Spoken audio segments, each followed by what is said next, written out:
Aujourd'hui, je vais vous expliquer comment l'État français m'a aidé à aller là, là, là, là, là et là. D'habitude, nous, les travailleurs indépendants, on est plutôt habitués à avoir moins de droits que les salariés. On n'a pas de ticket restaurant, on n'a pas de mutuelle cofinancée par le patron, on n'a pas de congés payés, évidemment. Et bien pour une fois, avec les chèques vacances, on a le droit à quelque chose que les salariés ont aussi. Et alors, ce n'est pas exactement les mêmes conditions que pour eux, mais c'est quand même très intéressant, vous allez voir. À la base, on peut se demander pourquoi les chèques vacances sont intéressants pour nous, puisqu'on n'a pas d'abondement patronal. Mais en fait, pour nous, ce qui est intéressant, c'est la déduction fiscale, évidemment. Donc, on va calculer à partir de quel moment c'est intéressant, et parce que ce n'est pas intéressant pour tout le monde, notamment si vous ne payez pas d'impôts, évidemment. Mais moi, c'est pour ça que j'en achète depuis 2017, parce que c'est intéressant, et même pendant l'année blanche, c'était intéressant en 2018. En 2024, c'est toujours intéressant et même le plafond a régulièrement augmenté et vous allez voir que finalement au total ça fait une belle économie. C'est un peu comme si on avait un deuxième forfait pour la télétransmission, vous savez le FAMI pour les paramédicaux qui connaissent ça. C'est un avantage social, un avantage fiscal, un avantage au niveau des charges sociales aussi pour certains. Et quand on va chez Burger King, je dis toujours que la part la meilleure, c'est la mienne, c'est celle qui est cofinancée par le ministère des Finances. Parce que le gratuit, ça a toujours une petite saveur supplémentaire. Alors dans cette vidéo, je vais vous montrer où on peut utiliser ces chèques, parce que c'est quand même pas partout, où il faut les acheter, combien on a le droit d'en acheter, la différence entre les chèques vacances sur papier et les chèques vacances Connect, les chèques virtuels, et puis je calculerai devant vous quelle économie ça fait pour que vous puissiez décider si c'est fait pour vous. Allez, c'est parti. Alors où est-ce qu'on peut utiliser ces chèques vacances ? Pour les tickets restaurants, on voit bien à quoi ça peut servir aux salariés, mais alors les chèques vacances, est-ce que c'est juste limité aux vacances? Est-ce que ça sert juste à payer des places de camping ou d'hôtel? Eh ben non. Regardez, sur le site de la NCV, ils expliquent que déjà dormir comme à Loire, ça c'est pour les hôtels. Ils parlent de yourtes, vous voyez, pour découvrir des restaurants. Il y a des restaurants qui acceptent les chèques vacances, s'envoler, rouler vers de nouveaux horizons, parce que la SNCF et puis les avions, les compagnies d'aviation prennent les chèques vacances quand même, c'est la moindre des choses. Chèques vacances pour faire le plein d'activités sportives. Une fois que vous êtes sur place, il y a tout un tas d'activités qui peuvent être... et puis il n'y a pas que sur place, dans votre région aussi, il y a tout un tas d'activités qui peuvent être tenues par des gens qui prennent les chèques vacances. Et puis pour se cultiver aussi, ça c'est moins connu, il y a des cinémas qui prennent les chèques vacances. Le château de Versailles, ils mettent, le château de Versailles les prend. Donc vous pouvez largement, je pense que le Louvre les prend aussi, les grands musées parisiens, vous pouvez largement rentabiliser vos chèques vacances dans ce genre d'établissement-là. Toujours à vérifier, puisqu'on ne peut pas dire que tous les organismes en relation avec les vacances ou la culture prennent les chèques vacances. Il faut se renseigner avant. Alors maintenant, où ça s'achète ces chèques-là? Si vous allez sur le site ancv.com, le site officiel, ANCV ça veut dire Association Nationale des Chèques Vacances, vous allez vous retrouver ici et on vous explique ce que c'est, et c'est un peu labyrinthique. En fait, il faut aller là, mettre en place le chèque vacances, ensuite il faut aller sur « Découvrir le site dédié ». Ensuite, il faut aller là, entreprise et CSE, COS, CAS, pour qui, pourquoi. Dirigeant d'une petite entreprise, on est tellement petit qu'on est une entreprise individuelle. Commander, se connecter à mon compte. Alors on y va, et voilà, là on est sur le site principal. Donc il y a une sacrée tête de site des années 90. Il faut donc créer un compte et ensuite s'inscrire. Enfin, au moment où on crée son compte, on fournit des infos comme d'habitude et ensuite on est en mesure de commander. Je ne remontre pas toute la procédure de connexion parce que c'est plus fait pour les entreprises que pour nous. Donc j'avais fait une vidéo là-dessus. Je vous mets le lien dans la description. Ça va être plus simple. Plutôt que de la refaire, c'est pas la peine que je la refasse. Je vous avais montré comment s'inscrire et comment commander. Vous avez le lien. Donc c'est en tout cas par ce site-là qu'il faut passer pour commander des chèques papier et ou des chèques Connect qui sont des chèques virtuels. Maintenant, combien en acheter? C'est un SMIC brut. Donc ça a beaucoup augmenté depuis le retour de l'inflation. C'est actuellement, au moment où je vous parle, 1 767 € bruts par mois. Donc on peut commander ça. Avec les chèques papier, on peut arrondir à 5 ou à 0, donc 1565 grâce au chèque de 25 € ou 1770, ce qui serait dommage, vu qu'il y aurait une partie non déductible. Donc actuellement, 1767 € sont commandables, pour autant que ce mot existe, en chèque vacances. Pour connaître le montant du SMIC brut, vous tapez dans Google ou n'importe quel moteur de recherche quel est le SMIC brut actuel ou le SMIC brut mensuel actuel, et tout de suite vous allez trouver, ou vous demandez à ChatGPT, il va vous le dire. Les chèques vacances Connect, les chèques vacances virtuels, sont beaucoup moins acceptés par les commerçants que les chèques vacances papier, qui sont eux-mêmes pas acceptés partout, hein. Les chèques vacances Connect, donc virtuels, sont utilisés par les grandes entreprises comme la SNCF, Air France, les sociétés de remontée mécanique dans les grandes stations par exemple, c'est super pratique. Vous pouvez recharger avec votre appli le matin votre forfait. S'il fait mauvais, vous ne le rechargez pas. S'il fait beau, vous rechargez.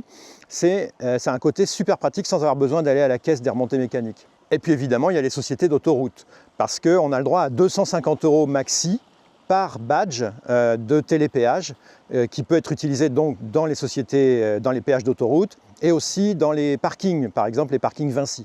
Les chèques vacances virtuels sont rechargés dans le téléphone et par l'appli ANCV. Et du coup, on n'a pas à s'embêter à trimballer les chèques papier, à se demander s'ils sont bien planqués dans la voiture. Ça a vraiment un côté pratique. On aimerait bien que ce soit uniquement ça qui soit utilisé en fait.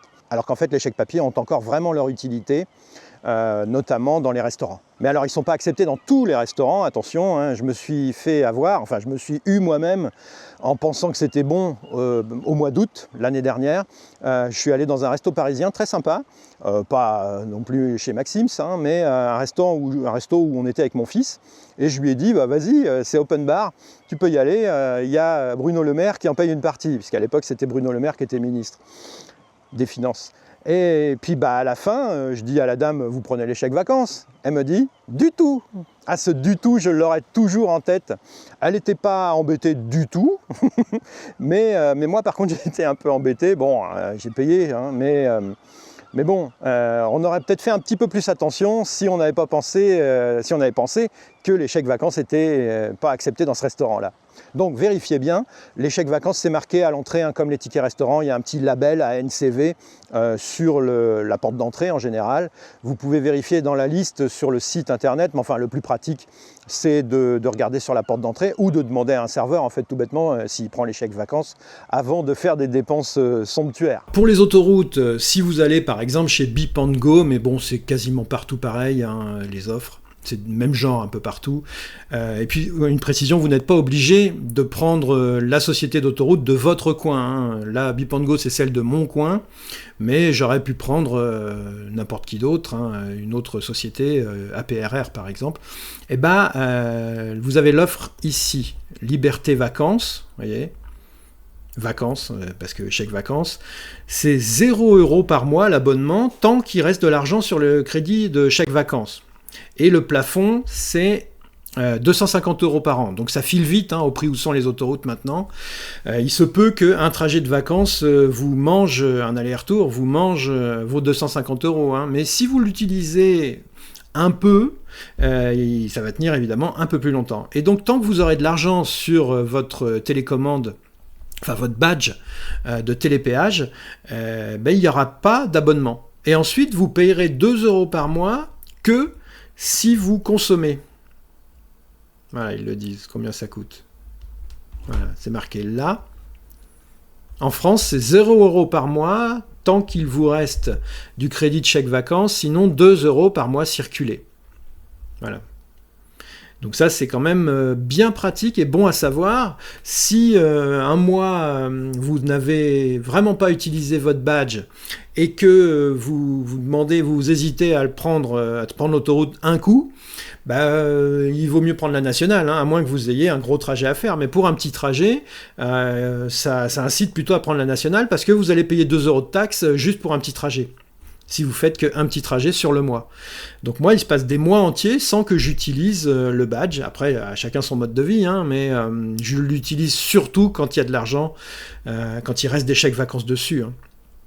Alors concrètement, il faut acheter des chèques vacances Connect. Et j'en achète pour 250 €. Ça se passe avec le téléphone, il y a une validation à faire dans l'appli ANCV du téléphone. Il suffit de suivre ce qui est marqué, hein, c'est vraiment pas compliqué à faire.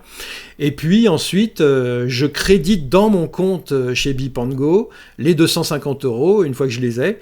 Et ils partent de mon appli ANCV et ils sont débités. Et ils arrivent sur le compte du badge Beep & Go. Voilà, c'est tout bête. Et à chaque fois qu'on passe, c'est enlevé du total. À chaque fois qu'on passe un péage. Maintenant, venons-en au nerf de la guerre. Quelle économie ça fait? Est-ce que ça vaut vraiment le coup de s'embêter avec ça? Eh ben, ça dépend. Ça dépend vraiment, comme souvent. Tout dépend. Regardez, j'ai fait le calcul pour vous. Je nous ai mis le SMIC ici, et donc, en général, les associations de gestion admettent que c'est un SMIC brut qu'on a le droit de déduire, comme je vous disais, un SMIC brut. Si vous êtes dans la tranche marginale d'imposition à 30%, comme la plupart des paramédicaux, vous allez donc récupérer 30% de un SMIC brut au niveau de l'impôt sur le revenu, ce qui est mis ici. Vous allez récupérer 530 €. Après, vous avez en plus la possibilité, dans certaines AGA, mais pas toutes, et chez certains comptables, mais pas tous, de déduire 530 € au niveau des charges sociales pour les paramédicaux, donc URSSAF et Carpimco. Hors CSG, donc je vous ai fait le calcul là, c'est ici. La ligne de frais, tiens, je ne vais pas la mettre deux fois, je l'enlève là, supprimer des lignes, voilà. Vous allez vous retrouver avec un gain encore au niveau des charges sociales de 73 €. Voilà. Ce qui fait au total, ce qui devrait faire 530 plus 73. Le problème, c'est qu'il y a des frais. Cette année, moi, ils m'ont pris 50 € de frais. Tout rond, il y a des frais d'envoi et des frais de, je sais plus quoi, fabrication des chèques. Je crois qu'il y a moins de frais sur les chèques Connect. Ce qui fait qu'au total, mon gain pour moi cette année est de 553 €. Donc ce qui fait que les 1767 € de dépenses que je peux faire dans les différents services qui acceptent les chèques vacances m'auront coûté réellement 1214 €. Et par contre, le problème, c'est que si j'étais dans la tranche à 11%, alors là, le gain, il tomberait à 217 €. Et si, en plus, mon AGA refusait l'utilisation de la déduction de charges sociales, je me retrouverais à 144 €. Ça commence vraiment à devenir anecdotique.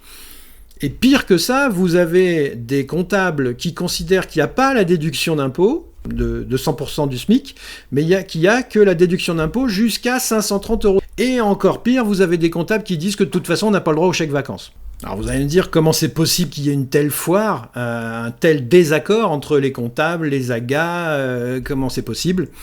Eh ben, en fait, c'est parce qu'ils interprètent les textes chacun à leur sauce, en fait, et forcément, vu que c'est des pros, c'est eux qui détiennent la vérité et pas nous, hein.